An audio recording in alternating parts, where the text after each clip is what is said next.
Hey guys, tonight we slip behind the velvet curtains of a world most have never seen, where gold leaf flickers in lamplight, silk whispers across mosaic floors, and power wears perfume. You are not a noble, not a soldier, not a priest. You are a eunuch in the heart of the Byzantine Empire. And your day? It begins long before dawn, in silence, in service, in shadow. Your breath is visible in the cold air of your cell. The candle is low, just a stub in a clay saucer, but its flame dances wildly, reflecting off the bronze you wear by the basin. You rise without complaint. You always do. The bed is wooden, thinly padded, and creaks like it resents being abandoned so early. There is no robed attendant waiting to help you dress, no leisurely breakfast of olives and figs. No, you are the one who prepares such comforts for others. But before that, before even the emperor himself rises, there is work to do that no one will thank you for. Your first duty is to awaken the court, but not with sound. With movement, with presence, with ritual. You move barefoot, slowly, so your steps don't echo through the hallowed corridors. The palace walls sweat cold from the night. Your tunic is plain, though the hem is clean. Cleanliness is not just custom here. It is near sacred, especially for someone in your station. You pass a mosaic of the Virgin cradling the Christ child. You pause and bow. That pause is not optional. Nothing is, really. The timing of every step has been trained into your body over years. You push open a heavy cedar door that leads to the lower sacristy. It groans slightly, just enough to break the thick stillness. Inside, you prepare the morning incense. Frankincense, of course, with a hint of labdanum. The censer must be lit precisely 17 minutes before the emperor stirs. Not 16, not 18. You learned that the hard way once. The old master of ceremonies docked your rations for a week. You wash your hands in cold water 3 times, then dry them on linen folded in perfect thirds. This is not superstition. This is protocol. Clean hands prepare sacred things. Historians still argue whether these pre-dawn rituals were more spiritual or political, but to you, they are both. Your mind runs through your internal checklist. Who is scheduled to stand at the bronze doors? Which imperial aunt is visiting from Thessaloniki? Has the Bulgarian ambassador arrived yet? You haven't even eaten, but you know the fate of breakfast pastries 2 corridors away. You must know. Most people never think of how the gears behind an empire turn. The emperor is the face, the eunuchs are the hands, and the feet, the memory, the calendar. Your next step is the imperial wardrobe. No, not the one for show. The real one, the locked room behind the apse, where tomorrow's garments are chosen tonight, and today's are already laid out on silent mannequins, rich purples, heavy with thread of gold. Every tunic has its story, every hem an agenda. You adjust the neckline on one robe. The stitching looks uneven. You make a note to speak to the tailor, but gently. Too many enemies are made from sharp words over soft fabric. Just ask Theophanes the Younger, who once insulted the empress's cousin's taste in jewelry, and ended up managing barley exports in Armenia. You glance at the clepsydra, the palace water clock. It's nearly time. You gather your scrolls, one arm across your chest in the traditional manner, and begin the quiet walk to the outer corridor that leads to the Purple Chamber. The Purple Chamber, birthplace of emperors, the heart of power. Even you rarely enter it, but today you will stand at its threshold. Your feet know the path, past the Hall of Shields, past the alcove where courtiers like to pretend they bump into decision makers. You ignore the murmurs. They think you hear nothing, notice nothing, but your job is noticing. Everything. You arrive just in time to see the guards begin their shift change. The scent of olive oil from their polished greaves mingles with your incense as you pass. One gives you a nod, not out of camaraderie, but because he knows you outrank him. Technically. You take your post near the silk curtain. You do not speak unless spoken to. You wait. And then, almost imperceptibly, the door opens. A flicker of lamplight, the shuffle of embroidered slippers. The emperor is awake. You bow. Not too low, not too long. It has begun. And no, you probably won't survive this job long. Not if you misstep. But you already knew that. So, before you get comfortable, take a moment to like the video and subscribe. But only if you genuinely enjoy what I do here. And hey, I'd love to know, where are you listening from tonight? What time is it where you are? Now dim the lights, maybe turn on a fan for that soft background hum, and let's ease into tonight's journey together. Robes, incense, and a whispered prayer. You stand just outside the threshold of the emperor's private quarters, adjusting the folds of your outer garment, making sure every seam lies flat, every pleat in perfect alignment. You do not fidget. You do not shift your weight. A Byzantine eunuch must appear at all times as composed as a painted icon. If your eye itches, you endure. If your stomach grumbles, you silence it. You are the keeper of presentation. And this extends first and foremost to yourself. Inside, you hear the soft scraping of slippers across marble. The emperor does not speak to you. Not yet. He is deep in prayer, or perhaps in thought. Your presence is not to interrupt, but to stabilize. Like the mortar between bricks, seen, but never focused on. Your next task, assist the emperor's chamber attendants in preparing the sacred incense and garments for the first ceremonial appearance of the day. This may seem simple. Set out the robe, prepare a censer, but it is anything but. The wrong incense may hint at bad omens. The wrong robe may suggest political leanings that could spark a rumor or even a rebellion. And so, everything must be perfect. You follow the attending steward into the adjoining sacristy chamber. A low coffer chest sits at the center, carved with lions and Greek script. You unlock it. Only 3 eunuchs hold keys and retrieve the gold-threaded sash, the embroidered stole, the small carved cross worn discreetly beneath the outer cloak. Each item is kissed lightly before it is handed over. Not out of piety, though that's always convenient to display, but because tradition demands it. The incense is next.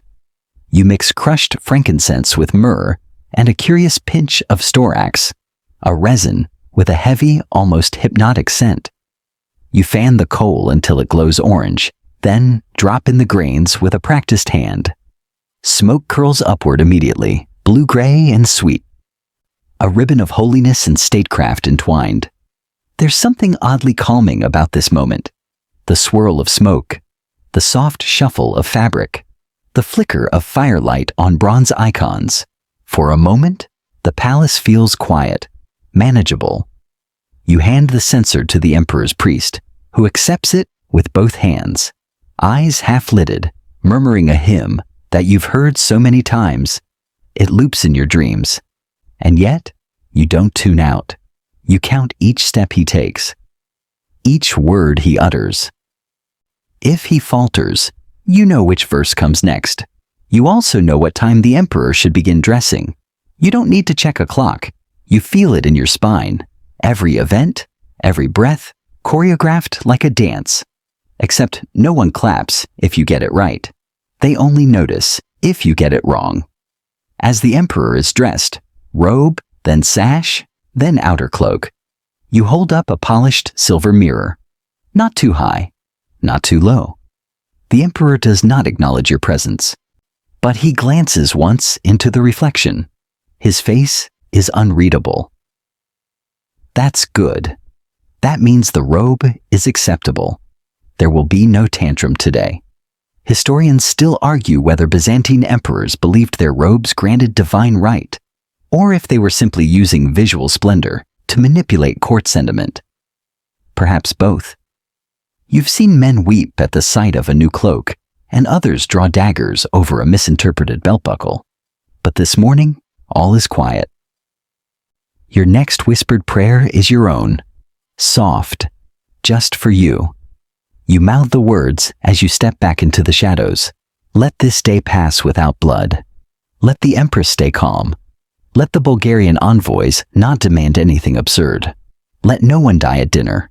You whisper this not because you are afraid, but because you've seen what happens when even the smallest thread in this delicate tapestry comes loose. You return to your post beside the mosaic arch. From here, your job is to watch. Not just the emperor, but everyone. You notice that the junior eunuch stationed at the other end of the corridor has his collar slightly askew. You'll correct him later. Quietly. You don't scold in public, unless you're trying to ruin someone's career. You glance at the curtain that separates the emperor's private prayer chamber from the public hall. It's not quite symmetrical. You make a note to adjust it.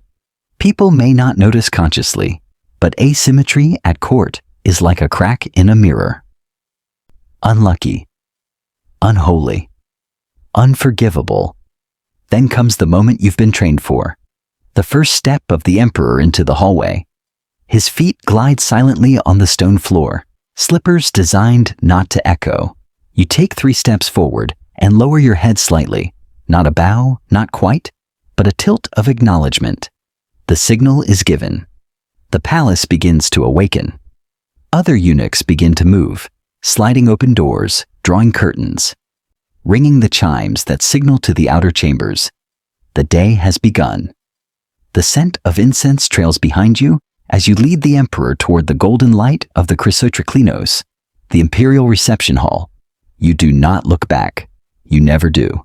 Still, you know he is following. And for the next several hours, you will not belong to yourself. You are robe, shadow, voice, and silence.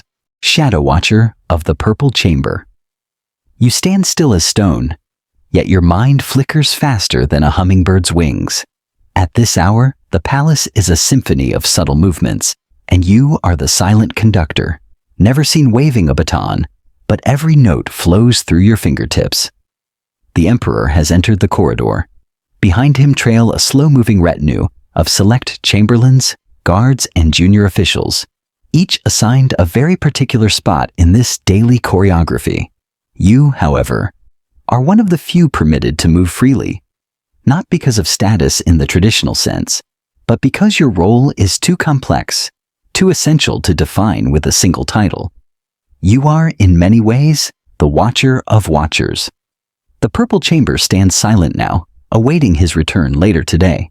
It is a sacred space where emperors are born, not just metaphorically, but quite literally. Walls painted in Tyrian dye, polished slabs of porphyry, ceilings inlaid with gold tesserae that shimmer like stars captured indoors. No sound dares to rise in there above a whisper. You're often stationed nearby, your presence a protective shadow. Historians still argue whether eunuchs were trusted guardians of the imperial bloodline or merely convenient tools stripped of ambition. But here you are, entrusted with the very sanctity of the purple chamber, and nothing about your existence feels convenient. Today, your shadow will grace nearly every sacred threshold in the palace. The emperor stops briefly beneath the arch of St. Michael and mutters a private prayer. You lower your gaze instinctively, giving him the illusion of solitude. That's part of your role, providing privacy in places where privacy no longer exists. A small footstep sounds from behind. You already know it's Basil, the youngest page. You sense him because you trained him. His rhythm is still uneven, not quite timed to the ritual. You make a mental note. That boy will need polishing. Too eager, too fast, too noisy. The procession resumes. You pass through a colonnade open to the morning light, and for a moment, the filtered sun casts long ceremonial shadows across the marble floor. One of those shadows is yours. You don't step in front of the emperor, but not behind him either. Always to the side, always near, and always invisible. You walk past relics housed in golden reliquaries, past wooden icons kissed thin by centuries of devotion, and you keep walking until you reach the outer antechamber of the Chrysotriklinos, the golden reception hall. No outsider ever steps here uninvited. Even many nobles have only heard tales of its grandeur, filtered through rumor and jealousy.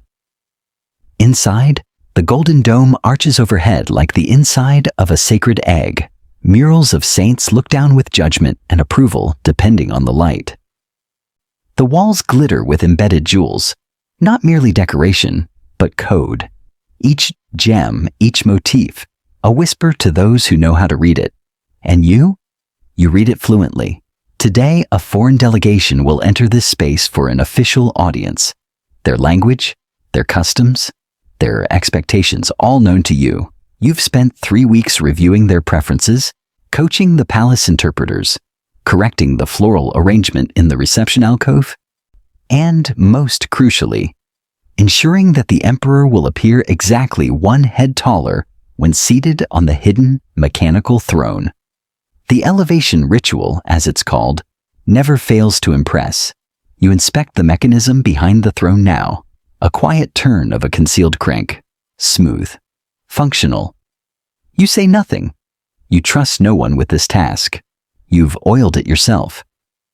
Just as you're about to step away, you hear something, barely audible, a soft cough from the scribe gallery above. You glance up briefly. Not illness, it's the agreed-upon signal. The Empress has decided to observe today's audience from behind the lattice screen. Of course she has. You adjust the angle of the lectern by a half degree. Subtle. But now the Emperor's profile will show more clearly from the Empress's vantage. You didn't need to be told to do this. You simply know. This is what it means to be a eunuch of the court. Not just a servant, but an extension of the palace itself. The walls have ears. Yes, but they also have you. Your greatest asset? You are trusted by all, and owned by none.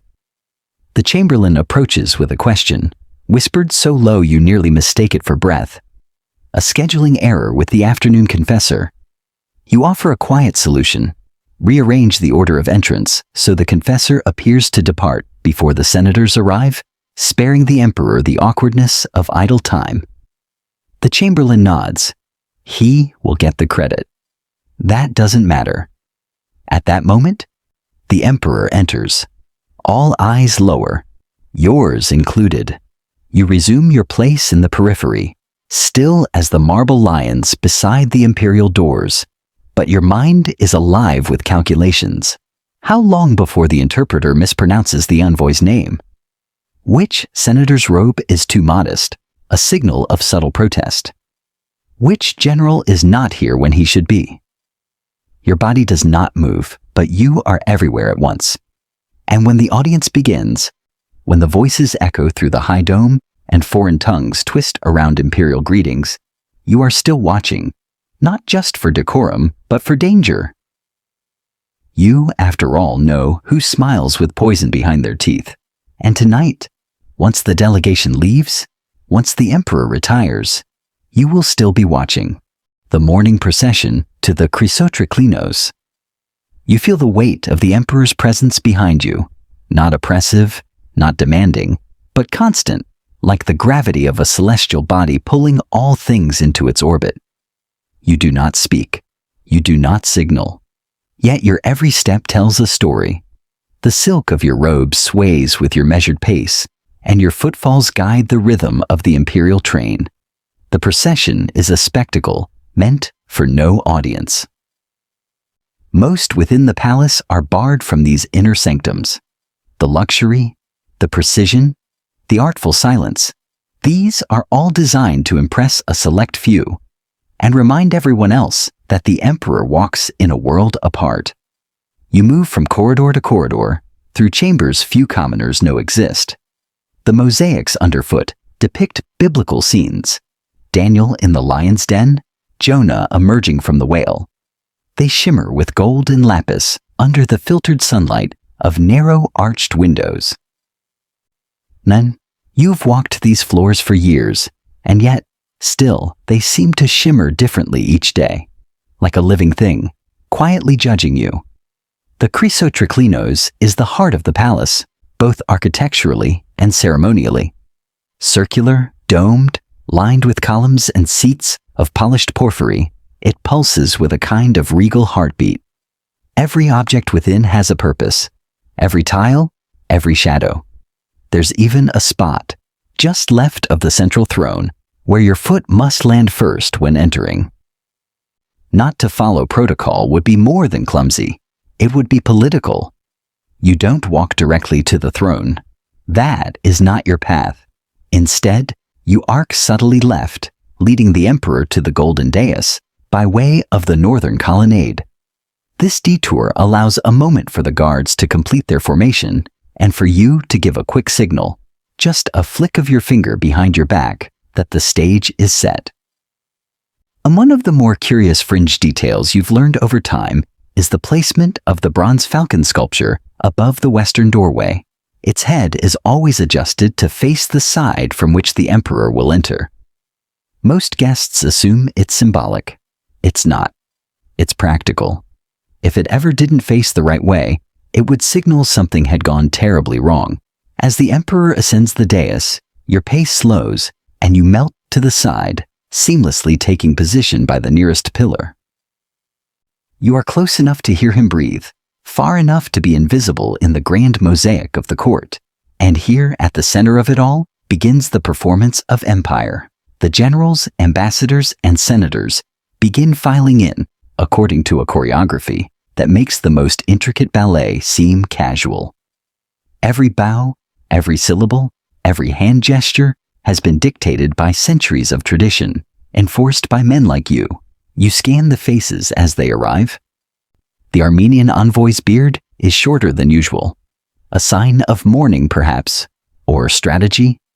The senator from Antioch wears a ring you've never seen before. Rubies surrounding a black onyx, a family crest, or a message? Historians still argue whether Byzantine court rituals were intended to unify a diverse empire, or simply to keep potential rivals tangled in ceremonial webbing. Either way, they work. No one here dares misstep, not with the eyes of the emperor, and your eyes upon them. The emperor does not speak yet. He surveys, and so do you. You lean slightly forward, enough to see the eunuch at the opposite end of the hall, who returns your glance with a single blink. That's all it takes. A warning. The Slavonian scribe is late again. You'll address that later. Quietly, as always. There is a brief rustle as the ceremonial fan is brought forward, ostrich feathers set in gold. You ensure the bearer holds it slightly off-center. Too centered, and it would obscure the imperial face from the empress's viewing screen. Again she watches. She always watches. You remember something odd from earlier. A murmured name from a chamberlain passing through the garden gate. Nikephoros. An uncommon name. A general from the eastern frontier who hasn't visited court in years. Why would his name surface now? You file it away. The emperor finally speaks. His voice is low, rich, practiced. It fills the dome as if amplified by divine will. You do not listen to the words. You listen to the cadence, the pauses. You listen to the reaction they provoke. Behind you, the guards shift weight from one foot to the other. Their armor doesn't clink. That would be sloppy. But you can feel their posture changing. Alert. Watchful. As are you. A moment of tension arises, a brief delay in the interpreter's translation to the Armenian envoy. You note it, though the emperor continues without pause. You will debrief the interpreter later. Not with anger, with precision. Fear is useful, but clarity is more lasting. The audience concludes with a ritual gesture, a slight raising of the emperor's hand. Not a wave, not a command, but somewhere in between. The attendees begin to back away, bowing once more before exiting in reverse. Your role is not to announce the end. Your role is to anticipate it and begin the next act before anyone notices the last has ended. You move behind the column once more, whispering something to a junior eunuch. He nods, vanishes. That whisper? It was about a robe, because the emperor will change clothes 3 more times today. Each change, a message, gold leaves, and secret ledgers. Once the audience disperses, and the ornate bronze doors of the Chrysotriclinos close with a soft groan, you don't linger. There's no applause, no deep exhale of relief. The performance has ended, but the machinery keeps turning. You're already moving, your sandals whispering along mosaic floors as you retreat to one of the quieter, more restricted zones of the palace, the archives wing.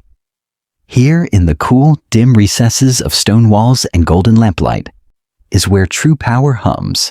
Quiet, hidden, measured in ink rather than oratory.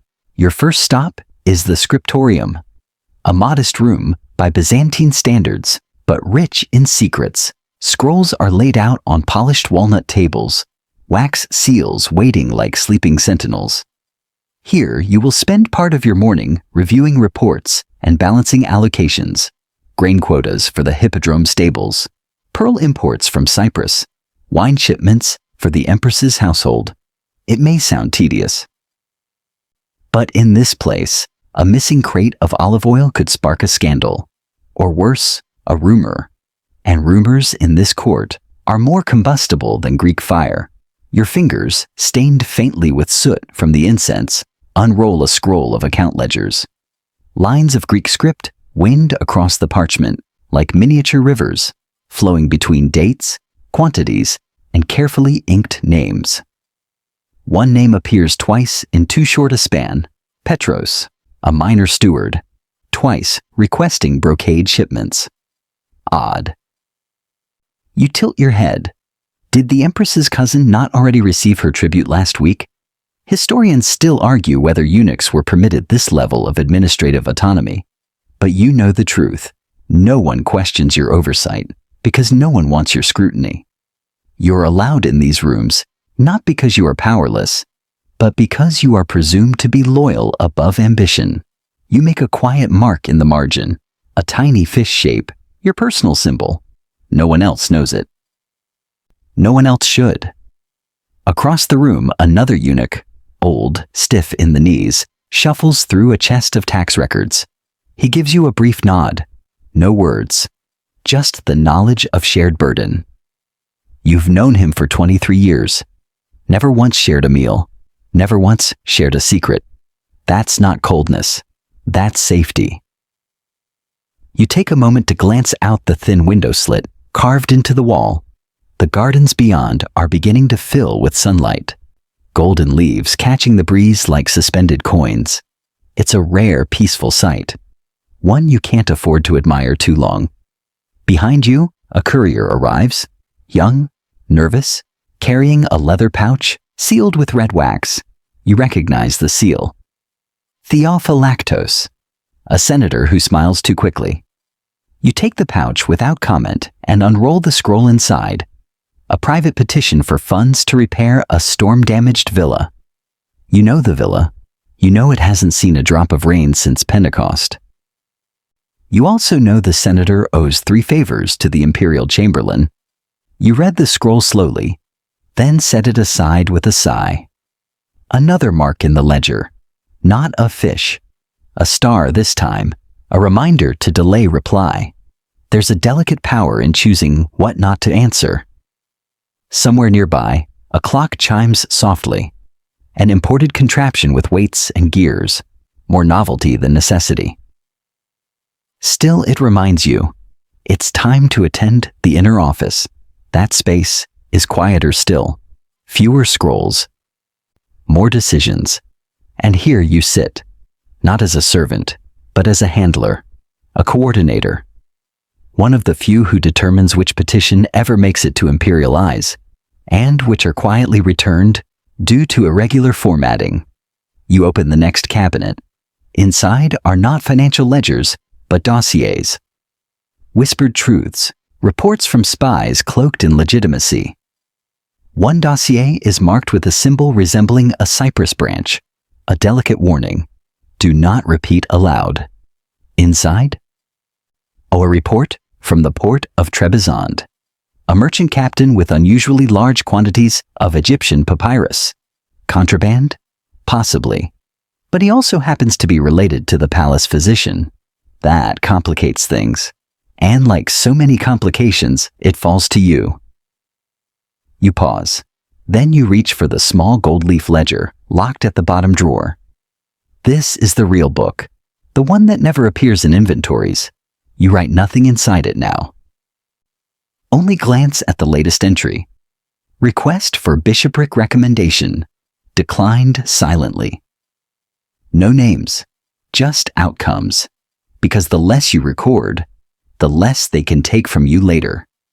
You hear footsteps approach, measured, deliberate, familiar. The imperial librarian, announcing his presence with an intentional scrape of his sandal. He enters with a scroll and a faint smile. "Seal this for the emperor's eyes," he says, bowing. You nod and take the scroll. You break the wax. Skim the contents. It's poetry. You raise an eyebrow. Apparently, a visiting poet has composed a verse comparing the emperor's gaze to the sun over Antioch. Charming. If overwrought. You return the scroll to its tube, reseal it with a neutral sigil, and place it in the inner dispatch tray. The emperor likes to read poetry after meals, or before announcing tax increases. No one knows why. Not even you. And you know a great deal. You rise, tuck your own notes beneath your arm, and extinguish the lamp with 2 fingers. The scent of smoke clings to your robes. By the time you leave the archives, the light in the hallway has changed again. Brighter. Busier. You step into it without hesitation, because even among gold leaves and secret ledgers, you are never just watching history. You are shaping it. Audience management and smile diplomacy. The hallway to the imperial receiving room hums like a distant beehive. Courtiers cluster in pockets, murmuring in low tones, eyes flicking toward the golden doors, then toward you. Some nod politely, some pretend not to see you. All are aware of what you represent. You control access, not formally, not by title, but in function. You are the gate through which all must pass if they wish to stand in the presence of the emperor. And that, in a palace like this, makes you either a cherished ally or a carefully avoided obstacle. You move without hurry, and yet everyone seems to make space for you. There's a rhythm to it. A junior noble steps back just enough to not seem deferent, but not challenge your passage either. A bishop clears his throat and glances your way, just a hint that he's been waiting. You offer him a soft smile in return. Not a real one, a court smile. 1 part civility, 2 parts calculation. You stop briefly by the chamberlain's side table to check the schedule. A small wax tablet shows the order of audiences for the morning. 6 names, 3 of them crossed out. You arch an eyebrow. One of those names, Romanos from Ephesus, was on the list just last night. Changed his mind, the steward mutters without looking at you. You hum in response, but you know better. Romanos didn't change his mind. Someone changed it for him, possibly with a bribe. Possibly with a whispered threat about old land disputes. Possibly with both. You file that suspicion away. You slip into the narrow passage that leads to the preparation chamber. Inside, nobles and foreign envoys sit awkwardly on velvet benches, each pretending to read something, adjust a cuff, or engage in hushed conversation. But their eyes follow you. They know you choose who gets called first, and who gets to stew in their nerves until the imperial sunlight feels more like an interrogation lamp.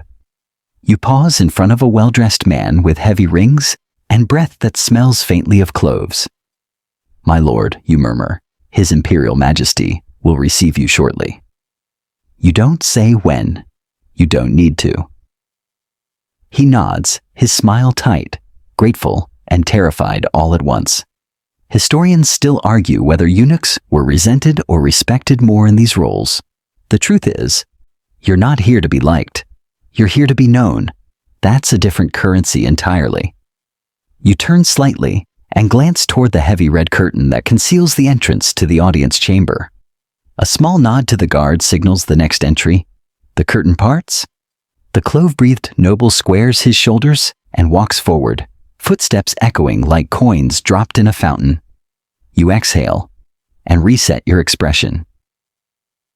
The next person waiting is someone you know well, the Empress's cousin. She's draped in silks, with a look that could slice marble. "I've been waiting," she says, no greeting, no warmth. You bow slightly.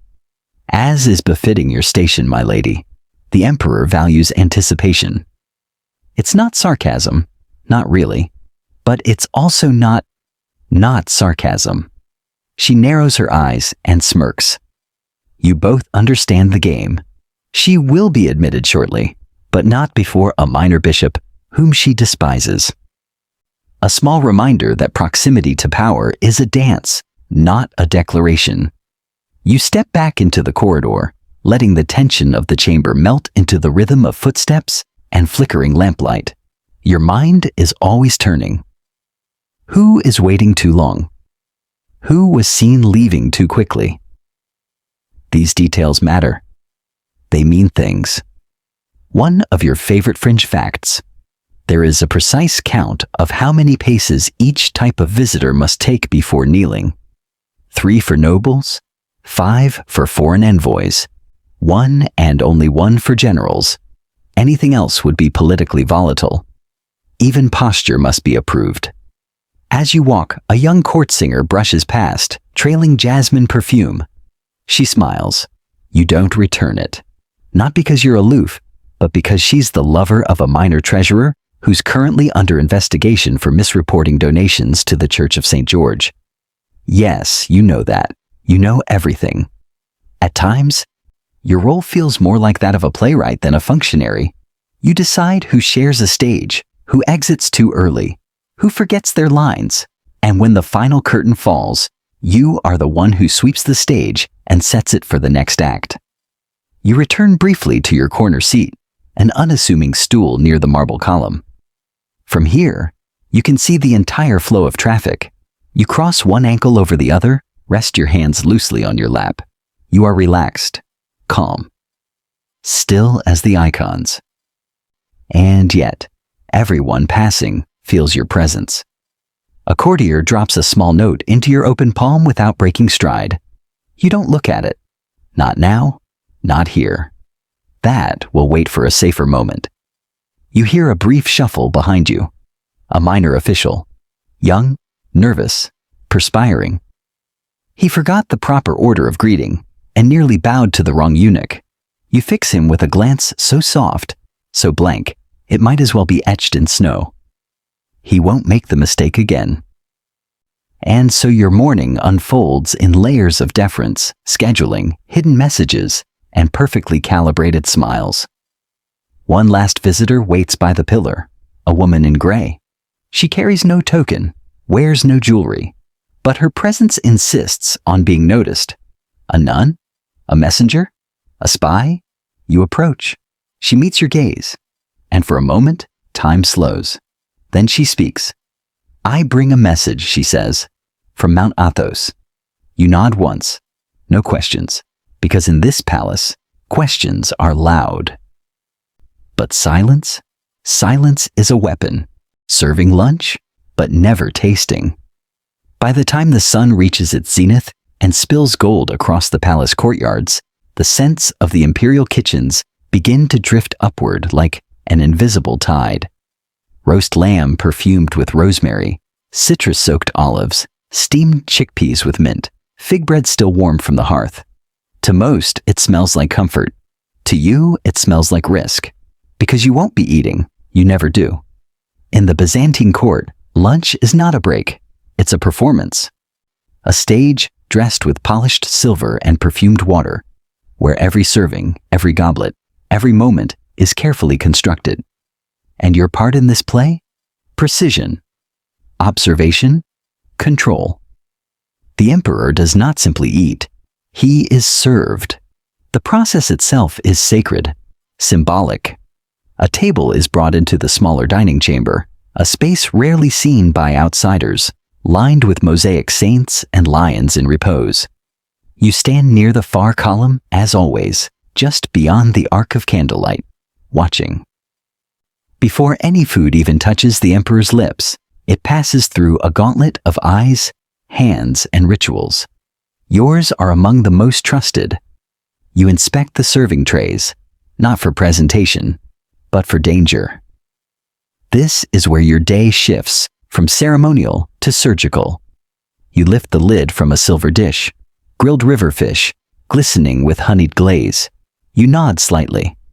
The chef who prepared this has not disappointed, but still, you watch the servants more than the food. Their hands, their eyes, their breath, a slight hesitation. A servant hesitates with a bowl of lentils. You catch it. You do not speak aloud. You gesture, subtle but firm, and the bowl is removed. The servant doesn't protest. He knows. Later, you'll learn the lentils were seasoned with a pinch of something unfamiliar, possibly harmless, possibly not.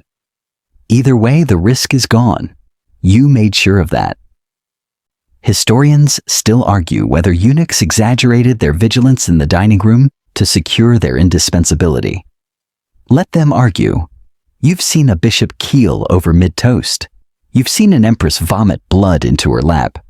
The kitchen, like the throne, is dangerous. You check the wine next, diluted with water, as per tradition. You watch it poured into a carved goblet of rock crystal, transparent, so the emperor can see if anything hides inside. You nod again. The pour was steady. No tremble. Lunch is now ready. You step aside as the emperor enters, robed in gold-threaded linen. He does not look at you. He shouldn't have to. He sits, and the meal begins. You watch from a discreet distance. You do not blink too often. You read the room through 100 cues. A dropped spoon, a nervous cough, a glance between generals. To the untrained eye, it is a meal. To you, it is theater with stakes. You once heard a fringe story from an older eunuch that in the reign of Justinian, a cook hid a sliver of coral inside a fig tart to symbolize the emperor's heart growing too hard. A political metaphor, or a quiet assassination attempt. No one could say for sure. You believe it. You've seen stranger things served in cloaks of honey and perfume. A sudden hush. The emperor is speaking to the patriarch seated on his left. Something about a drought in Galatia. You note it. His voice is calm, but his right hand taps the table twice. A tell. He's irritated. The grain supply must be low again. You glance at the steward across the room. He catches your eye and bows. He'll begin drafting adjustments for the grain shipments before the last fig is peeled. The emperor picks up his knife, a slim, curved blade. Ivory handle. Yours. You brought it this morning. A favorite of his. You remembered? That's your real power. Not force. Memory. You remember every preference, every habit. Every spice the empress dislikes. Every fruit that makes the emperor's voice rasp. Every time the wine steward spoke too softly, or the musician plucked the wrong chord during dessert. You remember because your memory protects. A junior attendant sets down a final tray. Sweet melon and cheese wrapped in grape leaves. The emperor takes none. He is done. The tray remains untouched. You feel the smallest flicker of hunger then, not in your belly, but in your throat. You haven't eaten since before dawn, and yet you're not tempted. That part of you was trained out long ago. You don't eat at court. You don't taste. You watch others taste. That's your duty. The meal ends. A basin is brought in, and the emperor rinses his fingers in rosewater, drying them on a towel embroidered with the imperial eagle. You take it once he's finished, fold it, and set it aside.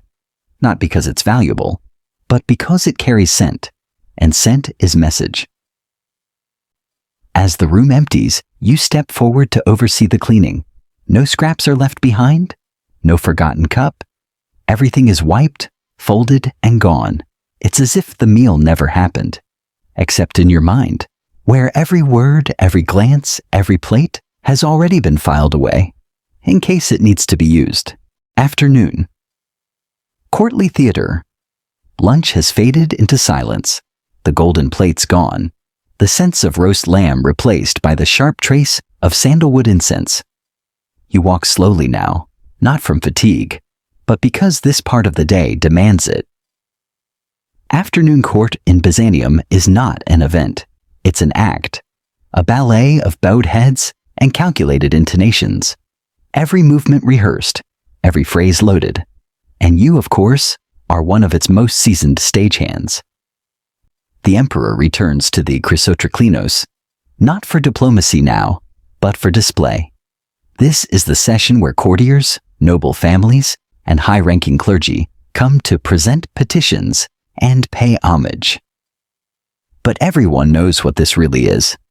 A ritual reaffirmation of order. One where the roles never change, only the costumes. And today, there are many costumes. You guide the tailors forward with a silent nod. Their arms are full of color. Deep crimson, sea blue, and of course, the ceremonial porphyra, the famed imperial purple. The emperor will change garments twice before the session ends. Not for vanity, for messaging. A crimson robe for receiving legal petitions to suggest impartial judgment. A blue-hemmed tunic for the religious orders to echo heaven. Every fold whispers meaning. Historians still argue whether these changes were about theology or politics. You know the answer is simpler. Control. One robe inspires reverence, another fear, another expectation. You assist the attendants as they disrobe the emperor, your hands practiced, quick and never lingering. You touch the garments like relics, never the man. He does not acknowledge your presence, but your absence would be noticed immediately. Once dressed, he is escorted into the chamber where the courtiers have already begun to gather. You've timed this perfectly. The nobles stand as one, like the rise of a tide. They bow low, eyes down, backs stiff. You scan the room for deviation. A late bow, a half curtsy, a glance too direct. The theater has begun. You take your station behind the pillar nearest the Empress's screened gallery, where you know she watches. She always does. You feel her presence like a second sun, colder but no less powerful. A monk steps forward. He begins a recitation, a brief blessing that spirals into a polished entreaty for additional land grants for his monastery. His voice wavers slightly. You note it. He's nervous. Too nervous. Possibly lying. Possibly just overwhelmed by the nearness of gold leaf and imperial eyes. The emperor listens, nods, says little. You watch his hands. When he clasps them over one knee, it means he's done listening. You whisper a signal to the page. The monk is led away. Next comes a noblewoman whose family crest features a falcon and a vine. You remember this because 3 years ago her son fell from favor after challenging a minor court judgment. She bows low, offers a gift of carved ivory. You note that the carving features 2 lions in embrace, a symbol of loyalty. She's making amends. You file that away. The court scribe fumbles a scroll, dropping it at the emperor's feet. A gasp ripples through the hall like a loose curtain in a breeze. You flinch inwardly, but your face stays still.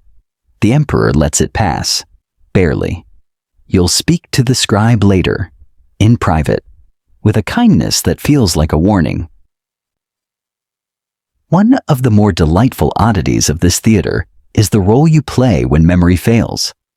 During these sessions, the emperor often turns slightly as if in thought, but really he's prompting for names, connections, reminders. That's where you step in.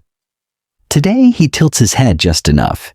You step forward quietly and murmur, Philaritos of Antioch, whose daughter married into the naval family at Abydos. The emperor nods as if he remembered it himself. He does not thank you. He never does. That would ruin the illusion. Still, you see the faintest flicker of appreciation in his eyes. That is enough. A scholar approaches next, carrying a large illuminated manuscript wrapped in silk. You know the man by reputation. Arrogant, brilliant, terrible at politics. He begins to speak, but his tone is too lofty, too bold. The Empress once called him a rooster in the chapel. You wonder if she's watching now, hiding a smirk behind her veil. He petitions for funding, claiming the manuscript holds secrets of ancient navigation, perhaps even pre-Christian maps. Historians would debate this for decades, of course. You know it's nonsense. But the calligraphy is beautiful, and the emperor enjoys beautifully useless things on Wednesdays. The petition is accepted in part. You'll handle the rest, delaying the coin, requesting a second opinion, suggesting a review by the theological committee, a quiet drowning in paperwork. And so it goes. A court singer performs. A dancer from Armenia spins across the floor. A group of children recite verses in honor of the emperor's ancestors. You barely listen. You've heard them all before. Your eyes are on the seating. Who moved 2 seats to the right? Who left early and why? Who brought no gift? A minor noble coughs. 3 eunuchs exchange glances. You do not miss a thing. When the performance ends, the emperor stands. The room holds its breath. He turns, exits, and you follow, not behind, beside. In his wake, courtiers scatter like leaves in wind. The theater is over, but the play never ends. Gossip, spies, and velvet bribes. The late afternoon sun casts long slanted beams across the mosaic floors, gilding even the dust motes as they drift in the quiet corridors. But you're not admiring the light. You're listening. Because this, now, is your most delicate work. The formal duties of the court are done for the day. But the real movements of power begin here, in the shadows between meetings, in the whispers carried by silk-robed backs and sandal-scuffed marble. You are no longer a steward or a ceremonial guide, or even the emperor's aide. You are a listener, a collector, a broker of secrets. You start, as always, with a quiet walk through the herb garden near the east wall. To the casual eye, it's merely a place for monks and physicians to tend their time and rue. But you know better. The garden paths are where alliances are formed under the pretense of strolling. You pass 2 abbots discussing shipment delays. Except the words shipment and delay are code. They're speaking about a bishop's exile. You make a mental note. One of the abbots glances your way and nods, not because you're welcome, but because your presence changes the air. They lower their voices. You smile inwardly. Historians still argue whether eunuchs orchestrated their own spy networks or merely acted as conduits for existing ones. But in your case, the answer is simple. You built yours. Carefully, patiently, one favor at a time. When one piece of bread passed discreetly during Lent, one whispered name remembered 3 years later. Today your network hums with low chatter. A minor clerk from the mint has a lover in the Empress's embroidery circle. A kitchen servant claims he saw the imperial astrologer weeping in the chapel. A eunuch, old, nearly blind, claims to have overheard the treasurer mutter a foreign name in his sleep. None of this is confirmed. Yet. But you don't deal in facts. You deal in useful rumors. You gather them like rose petals, fragile, colorful, and capable of staining everything they touch.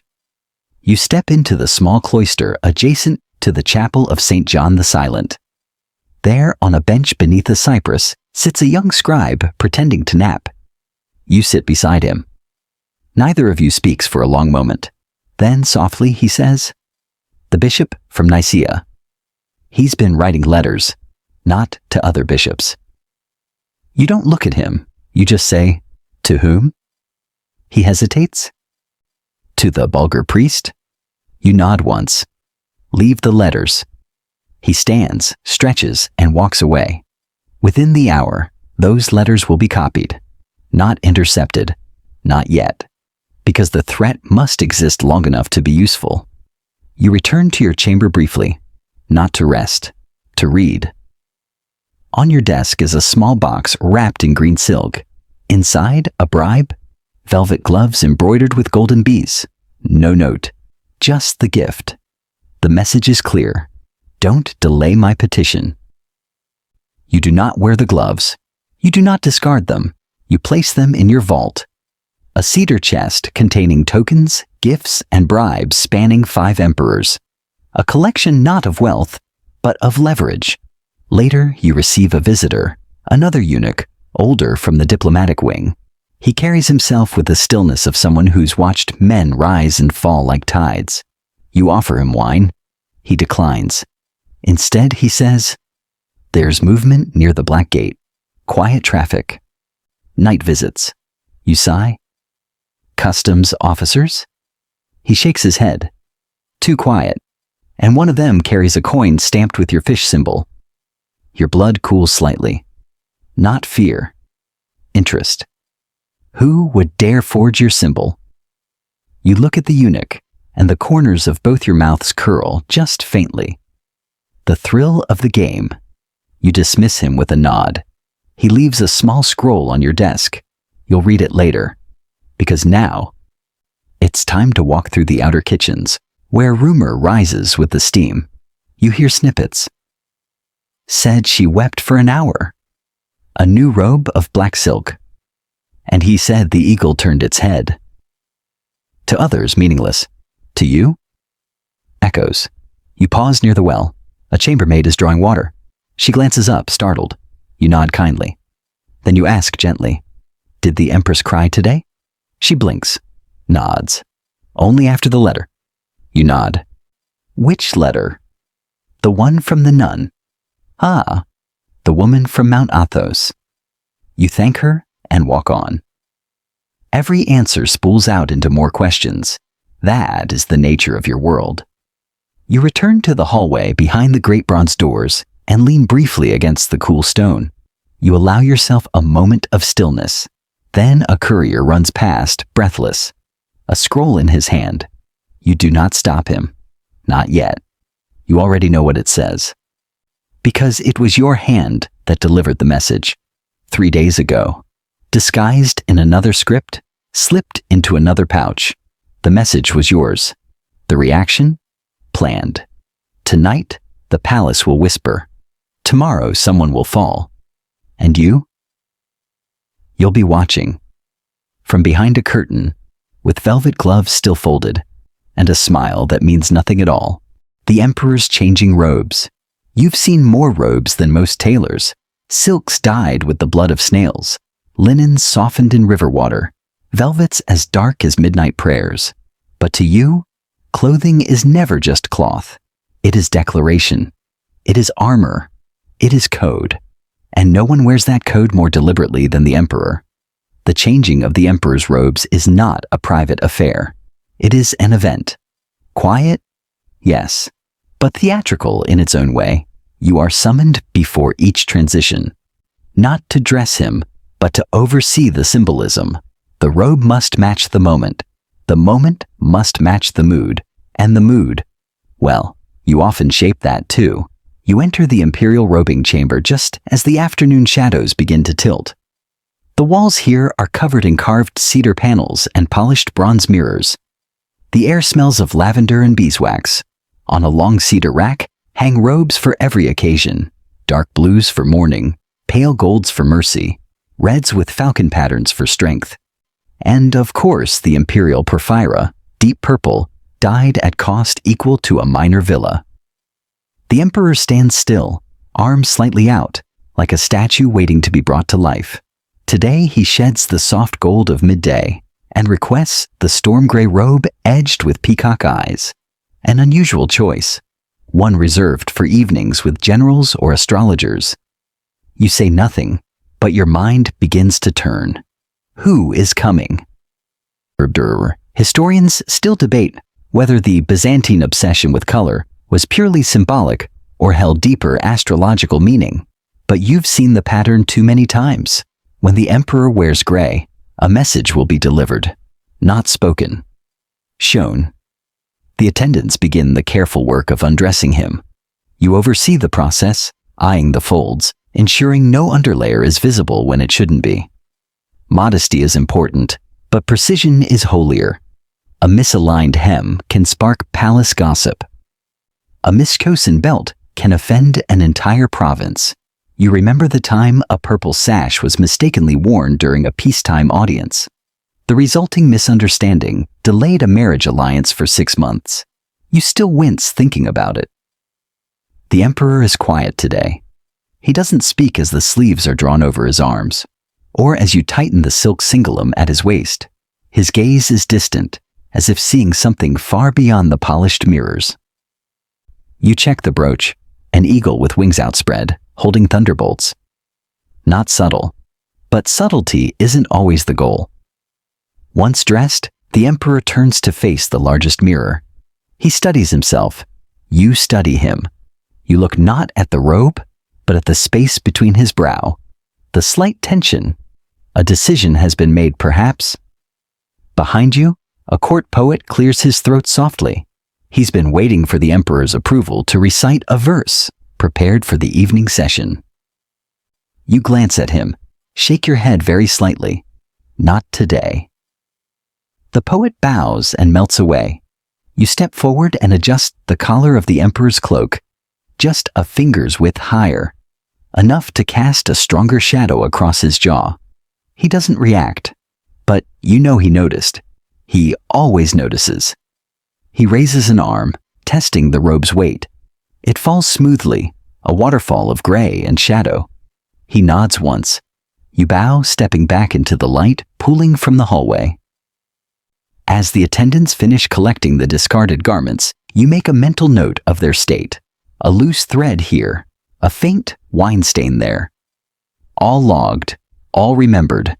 Every detail tells you something about the mood of the court, about who had too much wine at lunch, about whether the tailor is favoring one faction over another. Later in your chamber, you'll mark the changes in your private scroll. Evening robe, gray, peacock eyes, thunderbolt pin. No poem recited. No music requested. It's not a diary, it's a map. The emperor exits toward the northern gallery. He will appear just long enough to be seen, to speak 1 or 2 lines, to let the robe do most of the talking. You remain behind, inspecting the wardrobe. You run your fingers across a robe of crimson silk, folded with care. The embroidery tells a story, St. George slaying the dragon, not worn in months, not since the border dispute with the Bulgars. You wonder, will it return soon? Just then, a junior eunuch enters carrying a box from the tailor's. A new robe, dark green with golden lions stitched into the hem. Commissioned secretly, quietly. Meant for a military victory that hasn't happened yet. You smile. Hope stitched into fabric. You sign for the box and dismiss the boy with a nod. He bows clumsily, nearly tripping on the doorframe. You'll have to train him. Later. Now you unwrap the new robe slowly, feeling the weight of it. Thick, confident. You hang it on a special hook, one meant for things not yet worn. You stand in the robing chamber alone now, surrounded by a nation's worth of meaning in silk and thread. And in that silence, one thought echoes louder than the rest. He is never just dressing. He is declaring. And you are the one who makes sure he never misspeaks. Scrolls, seals, and forged authority. Twilight begins to settle outside the palace walls, turning the distant domes of Constantinople into silhouettes against a pink-orange sky. Inside, however, the work does not slow. It sharpens. Evening is when words become law. You return to the imperial chancery, a long, cool room lined with cubbyholes, scroll racks, and desks, waxed smooth by generations of elbows and quills. The air smells of ink, parchment, and beeswax candles. This is where decrees are written, edicts prepared, treaties reviewed. Every piece of paper you touch could tilt an entire province. You move past the junior scribes, all of them hunched over their work with nervous concentration. They glance up when you pass, subtly straightening their posture, not from fear exactly, but because they know you don't just carry documents, you choose which ones get seen. Your seat is not marked by rank or ornament. It's a small table with a clean blotter and 2 ink pots, black for official writing, red for annotation. You sit, smooth your sleeves, and begin. The first scroll is already waiting, a decree about grain distribution following a minor drought in Bithynia. Straightforward, you review the draft. The phrasing is too casual. Efforts will be made. You shake your head. Vague language breeds rebellion. You cross out 3 lines and rewrite them. Allotments shall be reassigned by provincial decree under direct oversight of imperial auditors. Much better. Your pen is not just for corrections, it's for protection. You reach for the seal box. 4 carved cylinders, each with a different sigil. The lion, the eagle, the olive branch, and the double-headed phoenix. Tonight calls for the olive branch. The emperor wants to soothe, not scold. You heat the wax, press the seal, and hold the scroll in both hands for a moment. The warmth of the wax lingers.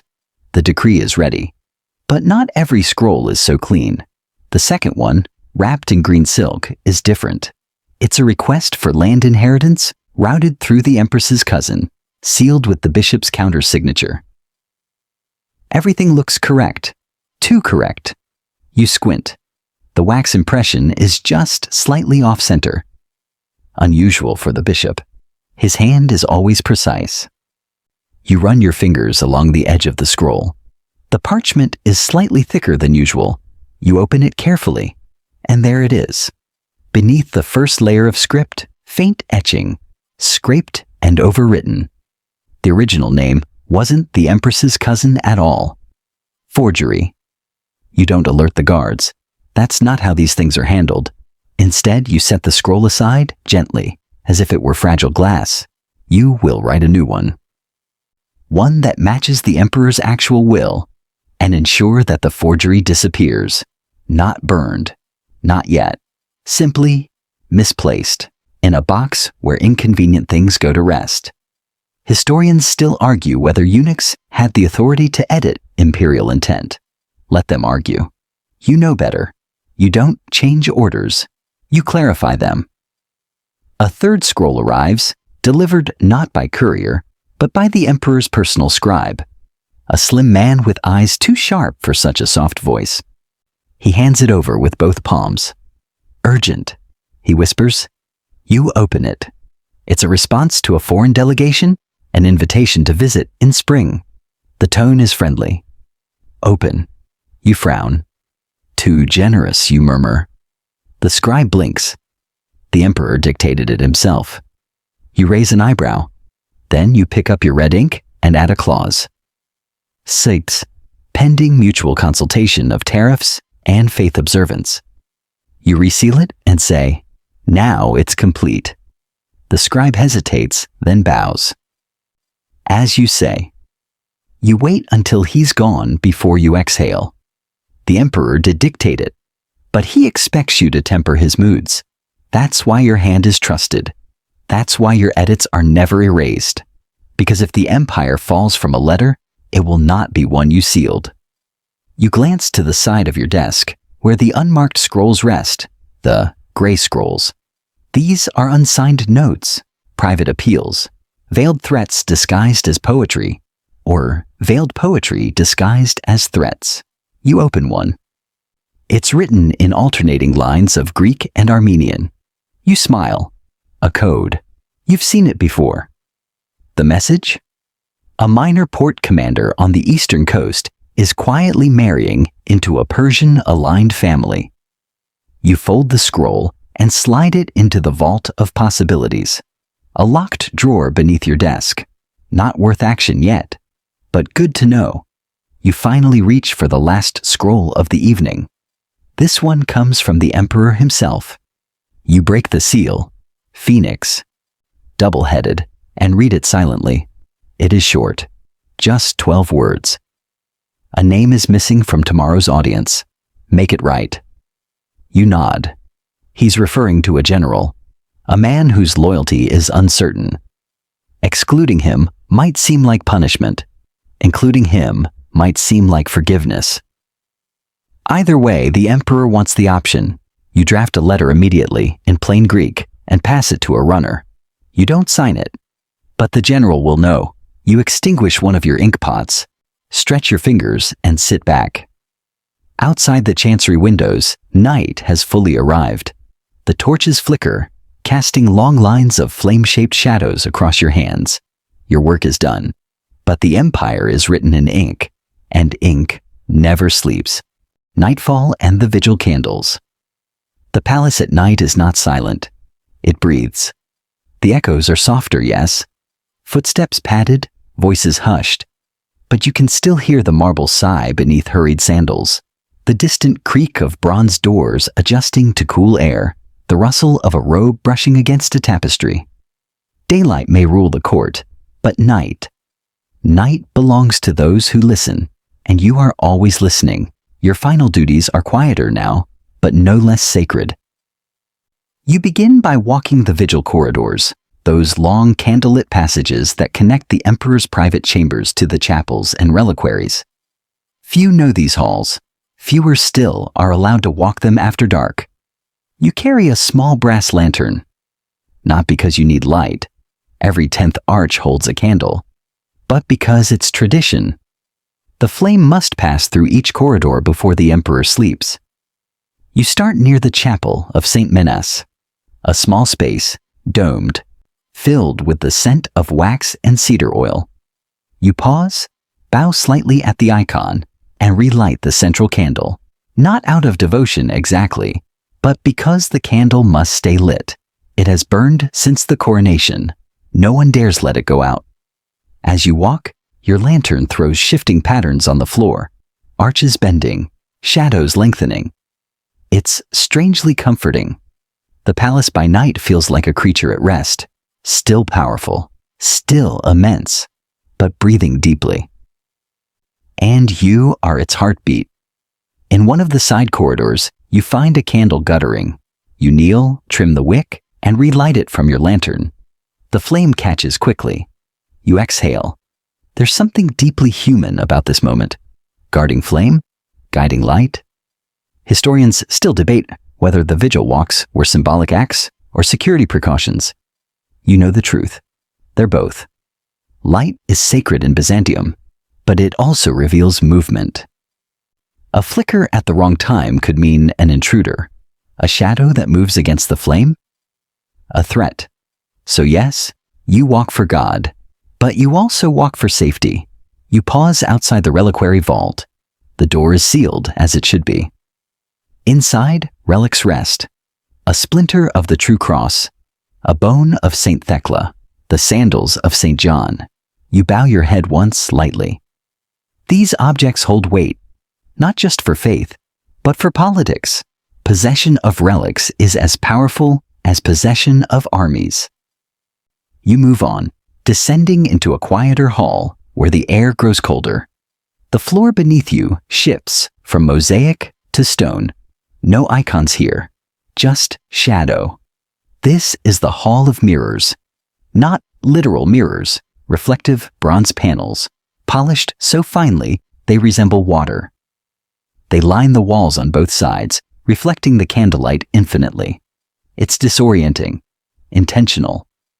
The emperor walks here when he wants to think, or be seen thinking. You stop in the center. Your lantern reflects a dozen times over. You can't see yourself clearly, only silhouettes. You like that. You've lived as a silhouette your entire life. You pause, adjusting the wick to soften the glow. Not too bright, not too dim, just enough to catch the gleam on the floor. You move to the final corridor, the quietest one, the emperor's private walkway to his sleeping quarters. No guards, just you. It is your job to light the path before he arrives. Each candle here sits in a carved niche shaped like an open palm. There are 17 palms. You know each one by heart. You light them slowly with care, 17 palms, 17 flames. Each flicker is a promise. The night is watched. Sometimes as you walk this corridor, you remember a night years ago, your first vigil shift. You were younger then, clumsy. You dropped your lantern. The flame died. You wept silently in the dark, ashamed, sure you would be dismissed. But someone else, an older eunuch, long retired now, lit your flame from his own and said nothing. Since then, you've never let a flame die in your hand again. At the final niche, you pause longer. This candle rests beneath a tiny fresco of the Archangel Michael, sword raised, eyes calm. You touch the fresco lightly, then light the final flame. The corridor is now complete. You blow out your lantern and watch the candles flicker to life one by one, mirrored in polished floor tiles. The flames dancing without sound. You stand in the middle of them, still, listening. Behind you, the faint sound of the Emperor's steps, measured, slippered, calm. He walks alone, as always. You bow wordlessly as he passes. He does not speak, but as he walks, he drifts one hand across the flame glow. A small acknowledgement, a silent thank you. You stay until the footsteps fade, then turn back. You extinguish nothing. The night will keep its light. You've made sure of it. Monks, eunuchs, and private confessions. There is a small cloister garden, tucked deep within the palace walls, so deep that many courtiers don't know it exists. The moonlight reaches it in slivers through the carved lattice roof, falling onto smooth stone benches and potted myrtles. You enter quietly, robes whispering over marble, sandals soft on cool ground. This place is not listed in official maps, but you visit it often, because this is where the monks sit after Compline. They wear plain robes, smell faintly of beeswax and herbs, and speak so little that silence becomes its own language. You join them tonight, not as a servant, not as a scribe, but as something in between. They don't rise when you arrive. You don't expect them to. You lower yourself onto a bench beside Brother Nicetas, an old monk whose voice once led the choirs of Hagia Sophia. You sit without words. The cicadas hum beyond the garden walls. Somewhere far off, a lyre plays a wandering melody. Half forgotten. For a while there's nothing but the rhythm of breathing. This, too, is a kind of prayer. Nicetas breaks the silence first. Did you light the palms? You nod. He nods back, satisfied. It's not a checklist. It's a ritual of trust. You reach into your sleeve and pass him a scroll. Nothing official. Just copied verses from a minor hymn, forgotten in the public liturgy, but beautiful in its way. He accepts it reverently, as if you'd handed him a relic. This, too, is your world. Small exchanges of beauty amid the machinery of empire. Historians still debate whether eunuchs were allowed emotional lives, whether, deprived of traditional family, they formed their own hidden kinships. The monks don't debate. They know. You and they are brothers of a different cloth. Another eunuch joins the garden, younger than you by 2 decades.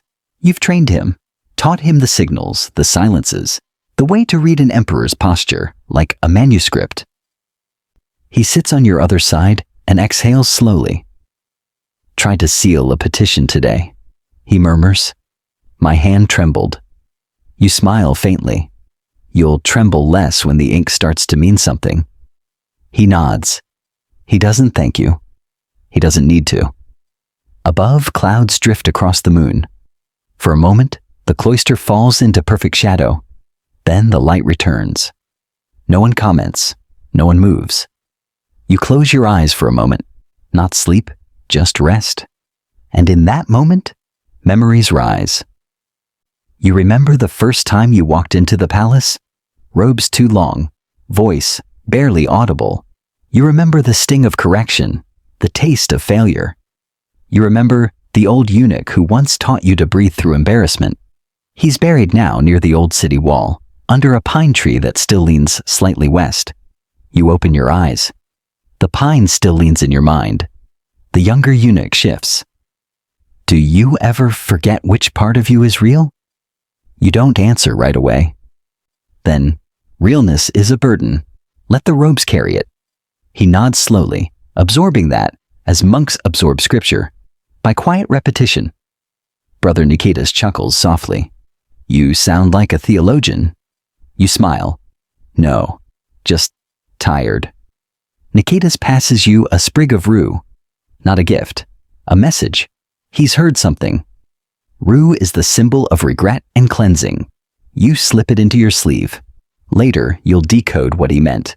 For now, the meaning is understood enough. The monks begin to leave. One by one, shadows peeling away from stone. No one speaks farewells.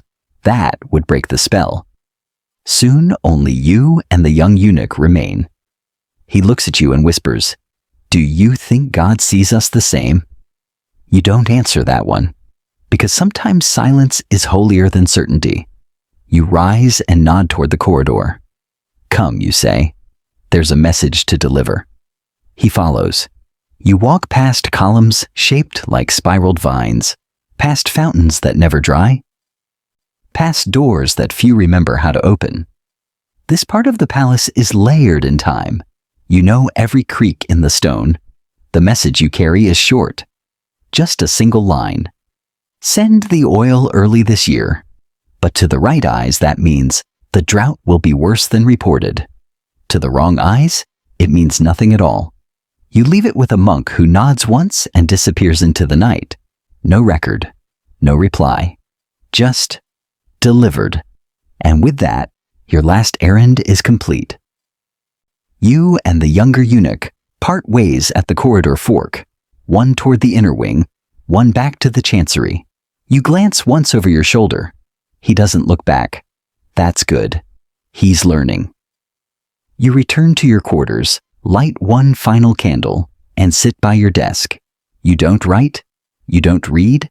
You just watch the flame. It bends slightly in the draft, then straightens. And in that flickering dance, you remember who you are. Not the ink, not the robe, not the silence. Just the watcher. And tonight, there is still something worth watching. The midnight summons. You are not asleep. Not quite. You lie on the narrow bed in your private quarters, eyes closed, body still. But your ears remain open. Always. The palace quiets at night, but it never truly sleeps.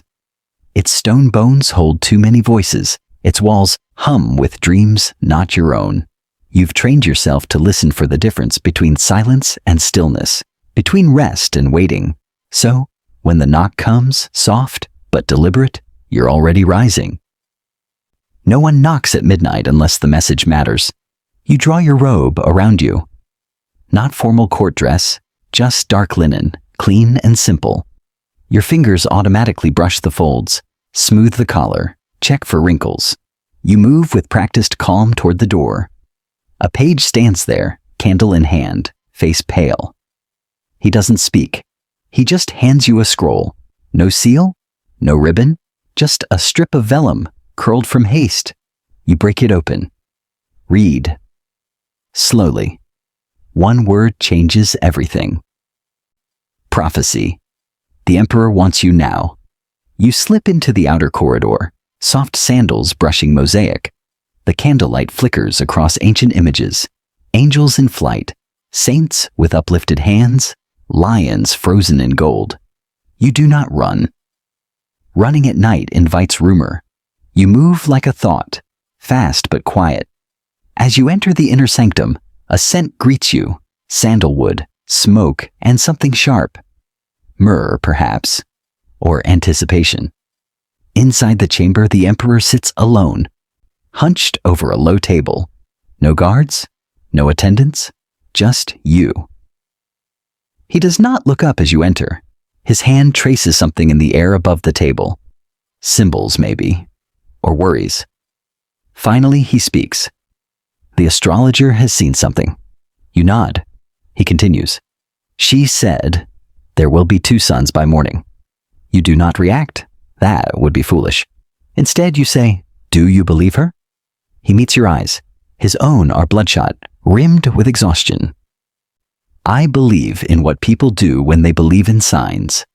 Historians still argue whether Byzantine emperors were superstitious or merely calculating. But here now you see both, fear and strategy, tangled like threads in an old tapestry. She wants me to delay the marriage treaty, he mutters. Says the stars are misaligned. You step forward slowly. And what do you want? He does not answer. Instead, he rises, walks to the window, and stares into the night. The city beyond is asleep. Unaware that a single piece of parchment could delay a union between empires, you move beside him. The stars are silent, you say softly. But people are not. Delay the treaty, and the Armenian envoy will believe we hesitate. He closes his eyes. You let the silence stretch just long enough before adding, but if you proceed tomorrow, they'll say you defy fate. You wait. He turns back to the table. What would you do? You hate this question. Not because it's dangerous, but because he already knows the answer. He just needs to hear it. I would change the hour, you say. Not the date. Hold the signing at noon, not dawn. Say it's a tribute to St. Basil. Let the astrologer believe you listened. Let the envoy believe you stood firm. He nods. A single tired nod. You hand him a small blank scroll. He knows what it's for. Not for writing, for being seen writing. Appearances, after all, are half the decision. He scribbles a few lines, then rolls it. I will need you there, he says. Of course, you reply, but he doesn't dismiss you. Instead, he gestures toward the table. Sit. You hesitate. You've sat with emperors before, at banquets, in planning rooms, but never like this. Still, you obey. The candle flickers between you. He watches the flame. Then, almost too softly to hear, do you ever wonder if all of this matters? You blink. A dangerous question, or a human one. You answer carefully. It matters if you believe it does. It lasts if you make it last. He nods again, then leans back. You recognize the signal now. The weight has lifted. The decision has been made. He won't summon you again tonight. You stand, bow slightly, and retreat to the doorway. Before you leave, he speaks one more time. 2 sons. Do you think that would be beautiful? You smile gently. I think 1 son is already hard enough. You step out into the corridor. The air cooler now, the marble underfoot almost humming. The candle burns lower in your hand. You walk slowly, letting the silence settle around you. A figure waits near your chamber door. The young eunuch again. He looks at you curious. Was it serious? You nod. It's always serious. And yet, your voice is calm, steady, because you've learned. When the world believes the stars have changed, your job is to light the candles exactly the same way. Dreams behind the curtain. You return to your quarters in the softest hour of night, the one when even the shadows seem to rest, when the oil in the lamps burns slower, and every sound feels like a secret. Your chamber is small but orderly. 1 shelf, 1 desk, 1 bed. The cushion is firm. The walls are stone, but they do not feel cold tonight. You remove your robe carefully, fold it across the cedar chest, and lower yourself onto the edge of the bed with a soft exhale. Your sandals rest beside each other like old friends. You light the single lamp by your desk. Its flame dances low, casting long wavering silhouettes across the far wall. And for a moment, you simply sit. There is nothing left to do tonight. No scrolls to seal, no names to remember, no signals to give, just breath and silence. You reach into the chest and pull out a small object wrapped in linen. Unfolding it slowly, you reveal a figurine, ivory, carved in the shape of a lion. Worn smooth from years of handling, it once belonged to your teacher, the first eunuch who showed you how to walk without sound, how to speak without speaking. You set the lion on the edge of the desk and watch its shadow stretch long across the floor. You think of how many years you've stood behind curtains, outside doors, in the echoes of rooms where history was made by other mouths. You have been the breath between decisions, the invisible line that kept chaos from spilling forward. And no one remembers breath, but you do. You lie back on your bed, arms crossed lightly over your chest, the lion resting nearby. You do not close your eyes right away. You think instead. You think of the robes worn and unworn, of names whispered and forgotten, of candles that flickered for only a moment. But in that moment, cast light on everything. You think of the boy you trained, now beginning his own vigil walks. You think of the emperor, still awake perhaps, standing at some high window, wondering what he cannot say aloud. You think of the empress, her veil stirred by a breeze, watching everything always. You think of all the decisions that will unfold while the rest of the world sleeps. And then you let it go. The lion beside you tilts slightly in the lamplight. Your body softens into the bedding. Your last thought is not of policy or scrolls or robes. It is of a garden, quiet, green, filled with night-blooming flowers. The kind no one notices, but you do. Always, always. So now the lamp dims. The flame bends once more. Then steadies. The palace quiets completely, not just in sound, but in breath. The walls, the tapestries, the candle wax, everything exhales. You've done your part. You've walked every corridor, traced every silent rhythm, carried the weight of the empire in your hands, and let it go without a sound. You've watched, you've remembered, you've endured, and now you rest. You're no longer needed tonight. The scrolls are sealed, the robes are hung, the stars have moved just slightly overhead, and all is as it should be. There is comfort in that. You lie in stillness, but your presence lingers in every hall. The spaces you walked are warmer now, the flames steadier for your passing.